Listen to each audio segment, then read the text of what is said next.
काय सांगणार. असं आहे की त्यांनी जे उपोषण केलं, खरं म्हणजे उपोषण का करतायत ते हाच माझ्या पुढचा प्रश्न आहे. कारण 27 जानेवारीला त्यांनी तर गुलाल उधळला आणि जिंकलो जिंकलो जिंकलो करीत गेले. आणि मग पुढचे 3 दिवस रात्र डीजे चालू होते. काही लोकांच्या घरासमोर मुद्दाम वेडे वाकडे जे आहेत बोलून रात्री 3-3 वाजेपर्यंत त्रास दिला. आता हे सगळं झालं तर मग परत उपोषण करण्याचं कारण काय. मला असंही वाटतं की मराठा समाजाला वेगळं आरक्षण द्या ही आमची भूमिका पहिल्यापासून आहे. बॅकडोर एंट्रीने जे आहे त्यांना कुणबी म्हणून घुसवू नका किंवा सगळे सोयरे हा असा त्याची व्याप्ती जी आहे नको ती व्याप्ती वाढवू नका. याच्यासाठी आमची लढाई सुरू आहे. वेगळं आरक्षण देण्याच्या बाबतीत आमचं म्हणणं नाही, उलट द्या असं आमचं म्हणणं आहे की आमच्यात नको तुम्ही त्यांना द्या.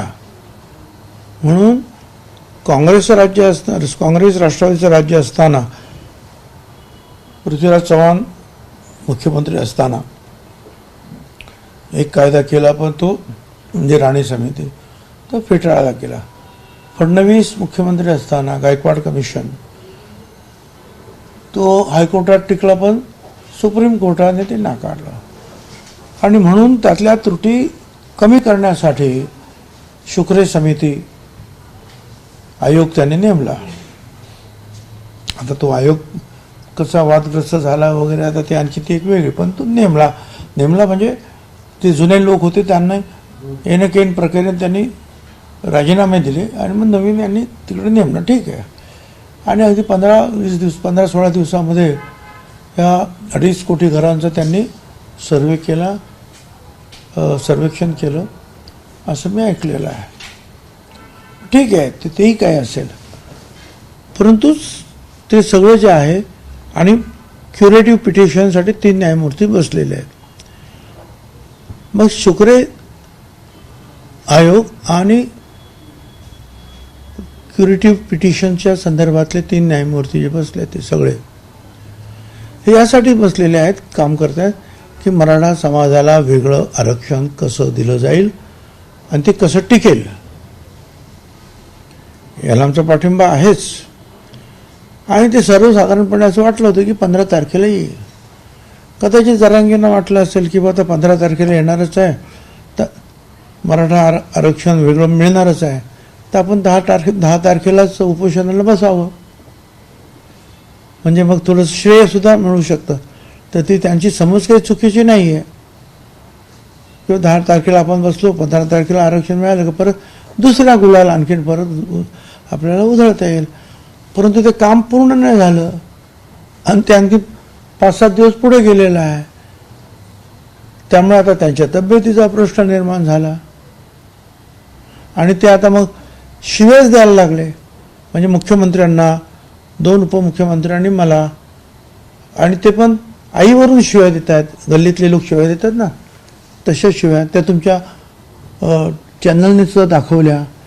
तिथे असलेले जे काय डिव्हिजनल कमिशनर, SP, कलेक्टर या सगळ्यांना तुम्ही भाडखाऊ असं सुद्धा त्यांना ते म्हणाले. हे सुद्धा तुमच्या लोकांनी दाखवलं. तर त्यांनी असा त्रागा करून घेण्यापेक्षा असं शांत बसावं. काय मराठा समाजाला आरक्षण देण्याचा जो आहे कायदा आम्ही पास करतो आहोत, तर कुणाला शिव्या देऊन काय आणि आता आणखीन भानगडी करून काय फायदा आहे. आणि आमचा जो लढा आहे, कुणबी यांना घुसवले तुम्ही किंवा सगळे सोयरेच्या माध्यमातून, त्याच्याविरोधात आमचा लढा बाहेर रस्त्यावर कोर्टात इकडे तो सुरूच राहणार आहे. 20 तारखेला जे विशेष अधिवेशन बोलावलं जात आहे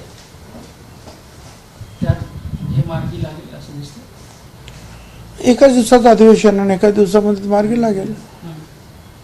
त्याच्यात काय, कारण कोणी विरोध कोणी करणार असं वाटत नाही. विरोध करण्याचं कारण भाषणं करतील, पण विरोध कोणी करणार नाही. कारण सगळ्यांचीच मागणी आहे की त्यांना वेगळं आरक्षण द्या, OBC मधून नाही, वेगळं आरक्षण द्या, हा तो प्रस्ताव आहे. त्यांची मागणी तीच आहे ना सर.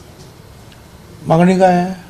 आम्हाला प्रवर्गातून आरक्षण. ते देणारच नाही, ते शक्यच नाही. ते सुप्रीम कोर्टाने ते नाकारलेलं आहे. ते कसं होणार ओबीसी मधून? सुप्रीम कोर्टाने सांगितलंय की मराठा समाज जो आहे हा मागास समाज नाही.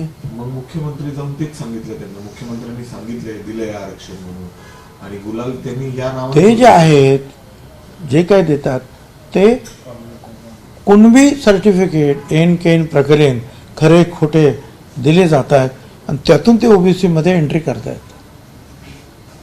ती एंट्री आहे, त्या एंट्रीला आमचा विरोध आहे. हे तुम्ही वेगळं घ्या. आणि ओबीसीचं जे आहे 374 जातींच्या मध्ये जवळजवळ 7 कोटी लोक आहेत त्याच्यामध्ये. मग त्याच्यामध्ये डोंबारी आहेत, वासुदेव आहेत, ओपे आहेत, ते फार भटके विमुक्त जे आहेत अनेक जाती त्याच्यामध्ये आहेत, बंजारा वगैरे. या लोकांमध्ये तुम्ही बसू नका, येऊ नका, तुम्ही तुमचं घ्या. तर ते मग काही ठिकाणी मग ते सगळ्यांना कुणबी द्या, कुणबी सर्टिफिकेट द्या, कुणबी सर्टिफिकेट हा एक भाग. परत मराठा स्वतंत्र आरक्षण द्या हा दुसरा भाग. आता सगळ्याच मार्गाने त्यांना आरक्षण पाहिजे. आमचं म्हणणं आहे की एकच मार्ग तुम्ही घ्या, तो म्हणजे मराठा समाजाला वेगळं आरक्षण. आणि त्याच्यामध्ये तुम्ही हे जे काही बॅकडोर एंट्रीज वगैरे ताबडतोब थांबल्या पाहिजेत, त्याची प्रमाणपत्र थांबली पाहिजेत. सर, त्याचवेळी जर आपण बघितलं तर मंत्रालयामध्ये जे हरकती सूचना या ठिकाणी नोंदवल्या जात आहेत तिथं मोठ्या प्रमाणात गर्दी आहे लोकांची. आज आणि शेवटचा दिवस आहे, हा उद्या शेवटचा दिवस आहे, मात्र लोक तात्काळात बसलेले आहेत तिथं. मी मला स्वतः ते कळलं, कारण आमचे लोक जे आहेत आता निघाले. अनेक लोक गाड्यावरून, काही लोक टेम्पोमधून आणतात, लाखो फॉर्म होतात, लाखो. त्यामुळे मुद्दा मी तिथे बघायला गेलो होतो की काय परिस्थिती आहे. तर ते मंत्रालयाच्या कंपाऊंडच्या बाहेरून दरवाजा आहे तिकडे आतमध्ये जायला, आणि तिथे फार गर्दी वगैरे झालेली आहेत. लोक ताटकळत उभे आहेत. आता पहिल्या माळावर इथे त्यांनी ठेवलेलं आहे, तर इथे जे आहे त्यांना मंत्रालयात यायचा पास मिळणार, मग ते वरती येणार. ते असं सगळं आहे. तर मी कालपासून जे आहेत ते जे काम करणारे जे सेक्रेटरी आहेत भांगे म्हणून, त्यांना सांगितलं. आणि आता सगळे आल्यानंतर मी सुद्धा त्यांना सांगितलं की तुम्ही ह्या केव्हाच जर थांबवला नाही ही गडबड, आणि व्यवस्थित तिथे लोक बसून जर आमचे फॉर्म जर तुम्ही घेतले नाही तर मग आम्हाला लोकशाही मार्गाने तिथे सुद्धा आंदोलन करणं भाग पडेल लोकांना. हे मी त्यांना सांगितलं. ते आता खाली गेले तिकडे आणि त्यांनी ते काय व्यवस्था ते लावत आहेत व्यवस्थित. सर, ओबीसी समाजाच्या आरक्षण बचावासाठी आपल्या माध्यमातून राज्यभर मेळावे झाले, ओबीसीची वज्रमूठ पाहायला मिळाली. आता काल ओबीसी नेत्यांनी एका राजकीय पक्षाची स्थापना केली, ओबीसी बहुजन पार्टी. तर याकडे आपण कसं बघता आणि आपला रोल यामध्ये कसा असेल? असं आहे की मला ते दुसऱ्या दिवशी त्यांनी जाहीर केल्यानंतर दुसऱ्या दिवशी ते आले होते की आम्ही असं असं करतो. मी म्हटलं ठीक आहे, आता लोकशाहीमध्ये प्रत्येकाला अधिकार आहे. माझं म्हणाल तर माझा सध्या फोकस हा एकच आहे की ओबीसी समाजाचं आरक्षण वाचवा, हा माझा फोकस आहे. त्याच्यासाठी जे जे पक्ष, ज्या ज्या पक्षातले कार्यकर्ते, त्या सगळ्यांचं सहकार्य घ्या. उदाहरणार्थ समजा हे पडळकर आहेत, गोपीचंद पडळकर, जानकर, असे अनेक कोणी ते आमदार आहेत. त्यांचा पक्ष काहींचा वेगळा, काही भाजपमधून आहेत, तरीसुद्धा ते येत आहेत. ते आमच्याबरोबर जे आहेत तेच सांगतात की ओबीसीमधून देऊ नका. काँग्रेसचे काही लोक येत आहेत, उद्धव ठाकरे गटाचे काही लोक येत आहेत, राष्ट्रवादीचे काही लोक येत आहेत. तर मग अशा वेळेला मी जर एखादा पक्षच काढत बसलो तर माझा हा सगळा फोकस जो आहे तो दुसरीकडे जाईल. आणि हे सगळं फटाफट फटाफट आज जे मी बघतोय फॉर्म किती आणले, कोणी दिलेत, काय करणार, काय बोलायचं, हे सगळं बाजूला राहील. आणि ही सगळी मंडळी जी आहेत मग आपापला पक्ष कोणी सोडणार आहेत का? आणि मग त्यांनी जर सोडला नाही तर मग फक्त आपला हेतू पण साध्य होईल का? तर हेतू पण साध्य होणार नाही, त्याच्यामध्ये भाग पडतील. म्हणून तूर्त जे आहे ओबीसी एल्गारच्या नावाखाली सर्व पक्षातील जे ओबीसी कार्यकर्ते, मागासवर्गीय कार्यकर्ते आहेत किंवा अल्पसंख्याक सुद्धा आमच्यात आले, त्यांना एकत्रित ठेवून आपण ताकदीनं जे आहे याला विरोध करूया. कारण हा प्रश्न जो आहे एका पक्षापुरता मर्यादित नाही, तर सर्वच पक्षामध्ये ओबीसी आहेत, त्या सगळ्यांचाच नफा नुकसान आहे, त्यामुळे ते सगळ्यांनाच घेऊन आपल्याला लढावं लागेल. सर, आज पात्र अपात्रतेचा निकाल येईल, त्याविषयी अध्यक्ष काय याच्यावर सांगणार? निकाल देणार आहे. काही वेळानंतर तो निकाल येईल, काय म्हटलं? काही तिकडचे आमदार थेट आरोप सुद्धा करत आहेत काय की निकाल आम्हाला लक्षात आहे की काय येऊ शकतं आतापर्यंत जितेंद्र आव्हाड देशामध्ये. मग ठीक आहे ना, मग आता काय लक्षात येऊ शकतं, तर मग आता मी काय सांगणार, माझ्या नाही लक्षात येईल. आम्ही फक्त अभ्यास करतो की इलेक्शन कमिशनने कुणाला मान्यता दिली, हा एक मार्ग. नंतर आमच्या अगोदर शिंदेगडचं गेलं, तर त्यांचा निकाल कसा काय आला. शेवटी कुठली केस मांडताना किंवा अभ्यास करताना मागचे कुणाचे काय काय निकाल आहेत हे कोर्टात सुद्धा आपण अभ्यास करतो. ह्या हायकोर्टाचा निर्णय काय, सुप्रीम कोर्टाचं जजमेंट काय, त्याचं जजमेंट काय, आपण गोळा करतो. तर यांची जी आतापर्यंत जजमेंट आलेली आहे हे सगळं पाहिल्यानंतर आम्हाला वाटतं की आमच्या बाजूने निकाल लागला पाहिजे. शेवटी बघूया काय होतंय. जे शिंदे गटात तुम्ही सुद्धा अभ्यास केला त्याच्यात, तर मग शिंदे गटाला दोन्ही गटांना म्हणजे तेव्हा तर ठाकरे गट आणि शिंदे गट दोघांना बी पात्र केलेलं आहे, अपात्र नाही, तसंच निकाल काहीसा आता काय असं तसं होऊ शकतो, नाही असं नाही. आता मला ते काय माहीत नाही, मी काय त्यांना भेटायला गेलो नाही, पण आम्ही जे अपात्र ठरत नाही एवढं नक्की होतं आहे. म्हणजे मी माझ्यापुरतं म्हणाल तर कोणाला अपात्र करा वगैरे तो माझा विषय नाही आहे. आमचा विषय आहे की आम्ही जे आलेलो आहोत ते पात्र आहोत, तेवढ्यापुरतं मी जरी विचार करतो आहे. बाकी दुसऱ्याच्याबद्दल मी जास्ती काय विरोधात जायचं काही कारण नाही मला. सर, एक शेवटचा प्रश्न होता की राज्यसभेचे खासदार असताना प्रफुल्ल पटेल यांनाच पुन्हा उमेदवारी दिली आहे. अजितदादांकडे राष्ट्रीय अध्यक्षपद आला आणि त्यानंतर पहिल्याच अशा पद्धतीच्या निवडणुकीमध्ये इतका गोंधळ पाहायला मिळतो. पुढे काय होणार हे लक्षात अशा पद्धतीने नाही असं काय, आता असं आहे की 2-2.5 वीप सुद्धा आता या निवडणुकीत वीप हा? नसणार आहे. या निवडणुकीत वीप नसणार आहे का? असं आहे की तर त्या तिथे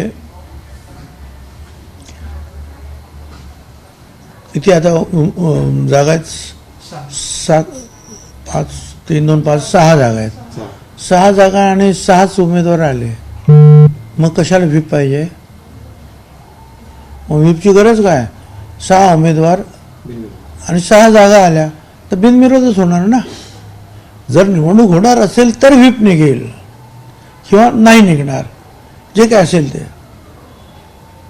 परंतु आता प्रश्नच येत नाही, तो मुद्दा येतोच कुठे आता.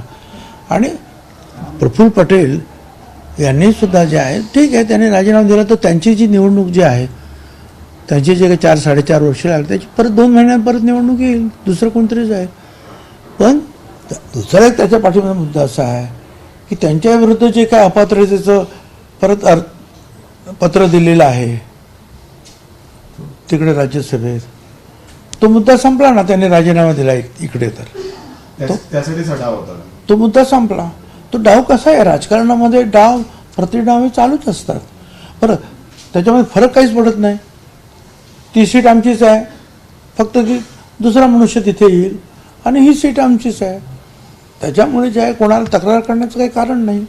ठीक. साहेब, एक प्रश्न आहे. मागासवर्गीयांचा एक अहवाल निघणार आहे, त्याच्याबद्दल तुम्ही काय म्हणता. मागासवर्गीयाचा अहवाल